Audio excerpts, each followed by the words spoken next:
আজ নেতাজি ইন্ডোরে তৃণমূলের মহাসমাবেশ।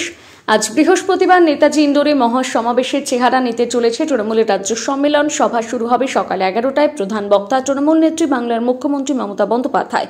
থাকবেন রাজ্য ও ভিন রাজ্যের পদাধিকারী সহ দলের শীর্ষ নেতৃত্ব। উৎসাহী কর্মীদের ভিড় স্বাভাবিকভাবে অনেক বেশি। দীর্ঘদিন বাদে এমন সমাবেশের ডাক দিয়েছেন মমতা। মাত্র 72 ঘন্টার নোটিশে এত বড় সমাবেশের আয়োজন। ইন্ডোরে মমতার বক্তব্য শোনার জন্য পাশের ক্ষুদিরাম অনুশীলন কেন্দ্রে জয়েন্ট স্ক্রিনের ব্যবস্থা হয়েছে, কিন্তু বুথ স্তরে আরো বড় আকারে মমতার ভাষণ সরাসরি সম্প্রচারের জন্য রাজ্য জুড়ে জায়ান্ট স্ক্রিন বসানোর উদ্যোগ নিয়েছে নেতা কর্মীরা। ইন্ডোরে মমতা কি বলবেন, স্বাভাবিকভাবে সেদিকে নজর রয়েছে দলীয় নেতৃত্বের। মালিকরা বিভিন্ন বিজনেস করে, তাদের কখনো ইনকাম ট্যাক্স দেখিয়ে ভয় দেখানো হয়, তাদের কখনো সিবিআই দেখিয়ে ভয় দেখানো হয়, ইডি দেখিয়ে ভয় দেখানো হয়। আর বিজেপি পার্টি অফিস থেকে সকালবেলায় তারা লিখে পাঠিয়ে দেয় আজকে সারাদিন এই খবরটা চলবে আর এই খবরটা চলবে না। ইলেকশন আসলেই মনে পড়ে তৃণমূলের কাকে কাকে চার্জশিট দিতে হবে। ইলেকশন আসলেই মনে পড়ে তৃণমূলের কাকে কাকে চোর বলা হবে। ইলেকশন আসলেই মনে পড়ে তৃণমূলের কে কাকে কাকে জেলে ভরানো হবে।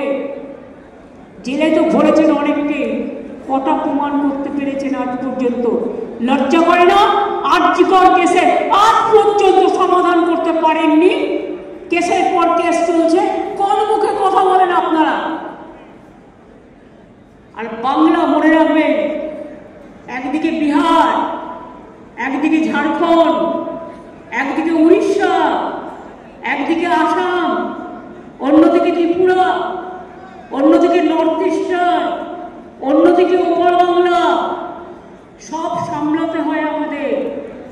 সব কিছু সামলে বাংলায় যদি কখনো একটা ঘটনা ঘটে, 11 কোটি 12 কোটি মানুষ হয়ে গেছে বাংলায়, 11 কোটি তো হবেই। সেন্সাস হলে বুঝতে পারবেন, কারণ 2009-এর সেন্সাসে আজকে প্রায় অনেক বছর পার হয়ে গেছে। এটা কাউন্ট হয়নি। বুঝতে পারবেন যে আমাদের লোক সংখ্যা কতটা এক্স্যাক্টলি, কারণ আমরা পরিষেবা দিতে গেলে সেটা বুঝতে পারি। আমার যদি 9 কোটি মানুষকে স্বাস্থ্য সাথী নিতে হয়, 9 কোটি মানুষ মানে ইন্ডিভিজুয়াল পায় তার পরিবার অনুযায়ী। যদি আমাকে প্রায় 10 কোটির কাছাকাছি মানুষকে বিনা পয়সায় রেশন দিতে হয়, কারণ একটা অংশ তো নেন না, তাদের জন্য আলাদা একটা কার্ড আছে, তারা সেটা রাখেন ফর দেয়ার আইডেন্টিটি।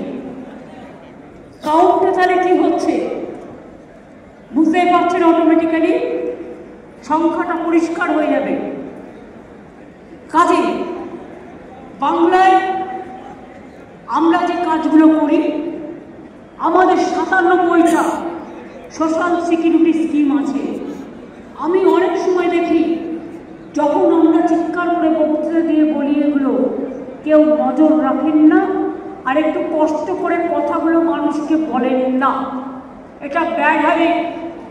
মিটিংয়ে আসতে গেলে একটা ডায়েরি সাথে নিয়ে আসতে হয়, অথবা একটা কাগজ, যেটা আমরা বলি সেটা লিখে রাখতে হয়। তার কারণ মনে রাখতে গেলে অনেক সময় ভুলে যেতে পারি আমরা। আমি নিজে যেটা প্রয়োজন